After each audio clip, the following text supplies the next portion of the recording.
Welcome to our new Overland rig.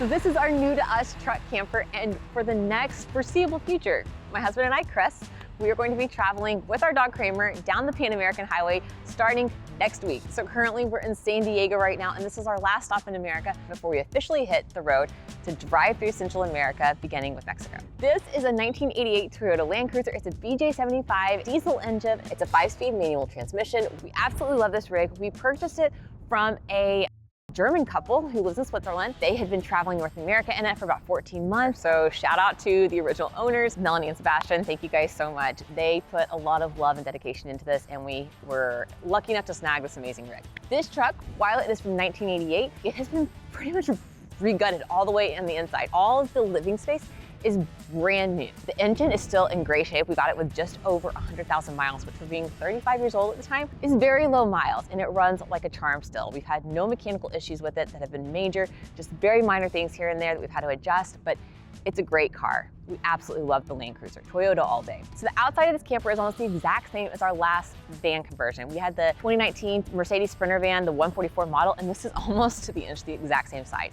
So both are about 19 and a half feet long. They're both about 10 feet high, and this is about 6.5 feet wide. It has sort of a quirky look about it, which we absolutely love, but it's really not a hard size to park. We can actually fit it in one spot when we're in the city. Very easy to drive and maneuver. We get asked a lot if the camper has been custom, if it's original to the vehicle. It's about as original to the vehicle as you can possibly guess. BuyMobile is a German camper company that is still around today. So back in 1988, when the truck first came out, the chassis was sent to BuyMobile, and then they constructed this all right there in the same year. On the passenger side here, we have the awning, we have a drop-down table, which you can use as an outdoor kitchen, which is really nice. We can bring the induction cooktop outside and cook outside when we want, and the weather's nice. In this lower compartment, we have an air compressor, which we could re-inflate the tires after we go off-road. For our wheels, we decided to go with the Nomad wheels, 502 Arvos in satin black. We love these wheels because they have that classic Land Cruiser style about them, or vintage truck. If we were gonna get new wheels that were a more comfortable ride and newer and reliable, we really wanted to keep that same classic look, and Nomad wheels captured that perfectly. On the wheels, we have Toyo's AT3, which are all-terrain tires. Absolutely love these tires. They will be great for on the road and off-road. They're lightweight, they're quiet to drive. Absolutely love the AT3s. So far, they've been exactly what we need, and we can't wait to put them to the test in South America. On the back of the camper, we have our Garmin rear view camera, which is up at the top. We also have 2 custom aluminum boxes, which are great for storing things like camping chairs, and we have water hoses back there. On the driver's side of it, we have an outdoor shower. We've never had an outdoor shower before, and we really love having one now. It has the curtain, it has a light so we can shower at night. The outdoor shower has hot and cold water, and being able to shower out in the sunshine is so nice. We do have an indoor shower, but using the outdoor shower when the weather's right is our preference. We love it. We also have our Max Trax boards over there, which you don't need until you need. If we were somewhere like this and got stuck in the sand, we would be able to use those boards to kind of dig ourselves out. On the front of the car, we have aluminum bumper, which we decided to powder coat black. We thought it kind of looked good with the other black accents on the truck, and we also added a winch. It's another one of those things, you don't need it until you need it. On the roof of the truck, on all sides, we have lights, and these lights can be controlled from the cab of the truck when we're driving. We were parked at a trailhead in Arizona, and we were heading out really early to catch sunrise in Monument Valley, and we decided to turn on all the lights so we could see what was around us. And just having that visibility all the way around was really handy. On the roof, we have 620 watts of solar panels. We also have our Starlink, which is permanently mounted. It's also been converted to DC. We're gonna talk about that more in a little bit, but that's up there, as well as our Max Air fan. We also have a venting skylight and the indoor shower. All right, let's go inside. So this is the inside of the truck, and it might be one of my favorite things about the truck. I just love the vintage 1980s look about it. It just looks so classic. It's a 5-speed manual transmission. We did not know how to drive stick until we bought it. We have become masters of it since then. We are very proud of our new skills. I love driving a manual now, and I especially love it for going off-road and the extra handling it gives you. This is a left-hand drive vehicle. Unfortunately for us in America, it is in kilometers, but once we take this thing international, we're gonna be glad it's in kilometers. But until then, we've been using our Garmin Tread Overland. This is our navigation system. It has an SOS feature. It has apps like iOverlander and TripAdvisor all programmed into it, so we can see maps from all over the world and download them onto here. So we have our Central America and North America apps in here now. Right above it, we have our dash cam, which is also by Garmin. This came in handy just a couple days ago. If you see right here, we had a massive rock hit us on the interstate in Phoenix, Arizona the other day, and it made me scream. Oh! This camera caught the rock on it. So as soon as it made that impact, it was recording and it caught everything. In the event that there's an accident, stateside, international, we have proof if we have to take it to insurance. Having a dash cam is a game changer. This cab does not have AC, it does have heat. When I say that this thing is old-fashioned and rugged, I mean that in the best sense of it, except for when it comes to climate control. We do miss AC. It is not the most comfortable ride. It is a solid ride. It will last forever, but know that it is not gonna be a luxurious ride. And I think that's pretty much it. Kind of the nice thing about this truck is that it's old, and older trucks aren't as complex. It's pretty simplistic, less things to break. That's one reason why we wanted a truck like this, because it's just less to worry about. Everything is old school, and I love that. So let's go in the back now. We'll show you guys how we live in this camper. Welcome to the inside of the camper. This is how we live on the road. It's small, but in our opinion, it's pretty spacious. The layout is exactly what we had been wanting. It has a large area to work. We both work on the road, we're digital nomads, so having room for both of us to fit both of our laptops and sit comfortably for extended periods of time, plus be able to cook and live comfortably, was essential. Behind me, which is the driver's side of the car, is the kitchen. This kitchen has propane, and we also have an induction cooktop, which can go right here. The sink has filtered water. We have a Guzzle H2O Stealth Flex water filter. It's got a carbon filter and a UVC filter, so it pretty much means we can fill up anywhere in the world. That's one thing we added, and we're so thankful that we did. While we can probably find good water sources all over the world, water is essential to survive, and we really wanted the freedom to, in a pinch, if we have to fill up, we're out of water, we know that wherever we're gonna go, this is gonna make our water safe. So thank you Guzzle H2O for that. Our water has two ways to be run. You can run it normally with just the faucet and by turning the water pressure on, or you can turn that off, leave it on, and there's a pedal. I didn't know I was actually gonna like this pedal until we started using it, and it's so efficient to be able to do dishes, to be able to start and stop whenever you want. It's a really cool feature. I've never seen anything like that in another rig. I've seen some where you have to pump it, you know, but this, you have the best of both worlds. Really love that feature. It's one of my favorites. Underneath the kitchen counter, we also have our fridge. It's a fridge and freezer combo, so we can store important things like ice cream as we need to. Up here, we have our coffee pot, our mugs, our water bottles for running. We have a blender for making smoothies on the road. We're going to places that have fresh tropical fruit, and we're so excited to finally have a blender. Keep our pots, pans, and plates. All of our dishes and cooking utensils are here. First drawer below the sink is where we store our utensils. So the second drawer is our garbage can, as well as some cleaning supplies. This is the dining area, which can also convert to a twin-size bed. This dining area seats two people on one side, one person on the other, and you can actually add an extra seat to the other side, so you really can sit 4 or even 5 if somebody wants to sit on the box behind me to kind of sit and hang out. And we have done that a surprising amount. Last summer, we had friends in here all the time when we go camping together. We really love the windows on 3 sides of the vehicle. They're double paned windows by Dometic. They have the built-in blinds and the built-in screens, so you can pull them up and down and you can keep the bugs out, but they're very well insulated too. So those windows are great. They're awning style. We can open them when it rains.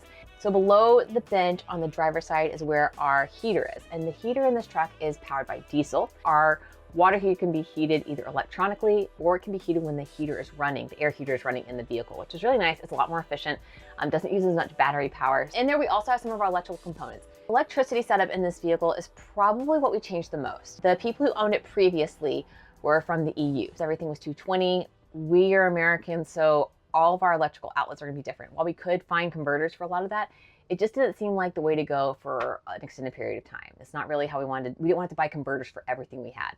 So we took it to our friends, AM Solar, up in Eugene, Oregon. You guys, if you've been around for a while, you know we love these guys. They have helped us out on both of our previous rigs and helped us set up the solar and the electric and everything. And we brought this one to them. We said, we got a doozy for you guys. They took this and actually had a lot of fun taking a very challenging vehicle and turning it into exactly what we need. The vehicle came with 220. We knew that we were going to be driving all over the world, which meant all kinds of different power. We wanted to have the ability to plug in no matter where we were in the world. So to do so, We needed to have the right chargers, the right inverters, everything to handle just about whatever power we threw at it. We have 400 amp hours of lithium battery now. We have a 2000 watt 110 inverter, which is what we use for America. And then we also have a 2000 watt inverter for 220. I wish I could tell you exactly everything that they did to this rig. It's pretty complex, and the way they fit it in and they just problem solved the whole thing for us was pretty incredible. So major shout out to them and to our partners Victron and LifeBlue. We've been set up with some amazing components, and having the ability to go wherever and not have to worry about charging batteries and how we're gonna get power is pretty nice. Thank you, AM Solar. Above the dining area, there are 3 cabinets. Chris and I each have 1 cabinet. He actually has the bigger cabinet for clothes. I'm gonna let that one slide because I have the bigger bin for shoes, but we each have 1 cabinet dedicated to clothing. So right above here, we use packing cubes to maximize space and storage and keep things kind of organized. We're gonna go more into detail in the next video about what all we have in this rig, what we packed to bring on the road with us. If you're interested in that, stay tuned for it. And over next to his cabinet of clothes, we have first aid kit. We also have our backpacks, which we use for around town. They hold our laptops. On the passenger side of the truck, we have a lot of storage. I think we have more storage in this truck than we've ever had in any of our other vans. The only thing we missed that we have not been able to get into this truck is our bikes. That was a sacrifice we had to make. Maybe one day we'll add them to the back or the front of the rig. Besides that, we have storage for just about everything. At the very bottom, we have Kramer's dog foods. Above it, we have sort of our junk drawer. It took us about 2 days on the road to develop a junk drawer. It's sort of where we throw everything random that we don't know where else to put. We sort of divvied up all the storage in here, so it's his and hers. We each have a shoe bin. We are also storing all of our podcast gear. So we have a podcast too, and we do podcasting from the road when we travel. So we have to find room to store all of our camera gear, all of our podcast gear. And having this many cabinets has allowed us to store everything we need. The next part is something I don't think people expect us to have in this tiny little rig, but we have a full standing shower with a toilet. This is the biggest shower you've ever had in any rig before, which is pretty impressive. It has hot and cold water. It has a stainless steel floor bottom. It has a stainless steel shower pan that was custom made for this rig, because it's sort of a quirky little shape that goes over the wheel hub. So the toilet we decided to go with was Trillino. Trillino is based in Germany, just like where the camper's from. And it's a dry toilet. So it separates the liquids and the solids. The liquids go into one container, the solids go into another, and it's really easy to dispose of. We will probably show more about that later, but if you're interested, I'll link it down below. It's been really, really nice. It keeps, this may be TMI, you don't smell anything if that's what you're curious. The one quirky thing about this shower, and we knew this when we bought it and we were completely okay with the sacrifice that came with it, is that to get into the shower, you had to kind of hop over a box to get in it. You have to kind of go up and then down into it. I've had many a bruise on my leg from getting in and out of that thing at night when I've been sleeping and I have to go to the bathroom. I would never change this though, because it's allowed us to have a 37-gallon freshwater tank, which if you've ever traveled on the road, that's a lot of water, especially for a rig this size. And the water has been strategically placed right in the center of the rig to distribute weight. So that's kind of what you see right here between the shower and then this other cabinet is just the water tank. That's what's in there. This is another huge closet. We have a hanging little compartment for light things like jackets. We also keep our dirty clothes up in the top. All of our water components, so like our water pump, our water filter, that's all in the bottom of this cabinet underneath that connects to the water tank, but the top part of it we use for storage. Above the driving area is our bed. I actually find it very comfortable and very cozy. It's about a full-size bed, an American full-size bed, which you might be thinking is really small. And yes, it is small for 2 people plus a tiny dog, but we really like it. It's very cozy. We have about a 5-inch memory foam mattress, and then it's also lifted up so it vents really well. There are windows on each end of the bed. We do have 2 little 12-volt fans. There's one in the dining area and then another one in the bed that we can turn on and adjust. There's 3 different speeds. You can even set it on a timer. So right here is mission control. We have some USB, USB-C, a 12-volt outlet. We have switches to turn on the water pump and the water pressure. We have a gauge to see how much fresh water we have left. So this little remote right here is for our Starlink. Waypoint Vehicles based in California, they hooked us up with converting our Starlink. It's awesome. It's one of the best things we've done. Our Starlink can pretty much stay on all the time now. It's about 30% more efficient since we converted it from AC to DC. So if you're interested in that, we're gonna link that down below. But we now have it permanently mounted on the roof with magnets. It's so nice not to have to worry about setting it up all the time. So if you have a Starlink, we highly recommend going the route of converting it. This right here is our Victron monitor. So we can monitor our entire electrical system from right here. So right now the inverter's on. We're using about 20 watts AC loads. You can see how much solar we're pulling in. Mission control. What's really cool about this though, as long as that we're on Wi-Fi, AM Solar in Oregon, no matter where we are in the world, they have power to remotely log in. And if we have to troubleshoot something from South America, they can log in and they can say, hey guys, this is what your system's saying. You need to fix this. Here's how to do it. This thing was very well thought out. The people who converted it did an amazing job, and we're just really thankful that it's now ours. We've kind of put our little touch on it here and there, and I think it's going to be the perfect rig for us. I think that's pretty much it. If you have a question about the rig or the build or any sort of component in here, please drop it in the comments below. We will be sure to answer those. I think this is pretty much it. Stay tuned for the adventures. We're going to be heading to Mexico next, and we have a lot ahead of us. So we'll see you guys out there. For behind the scenes and extra content, you can head on over to our Patreon. Otherwise, be sure to follow on Instagram or like and subscribe here.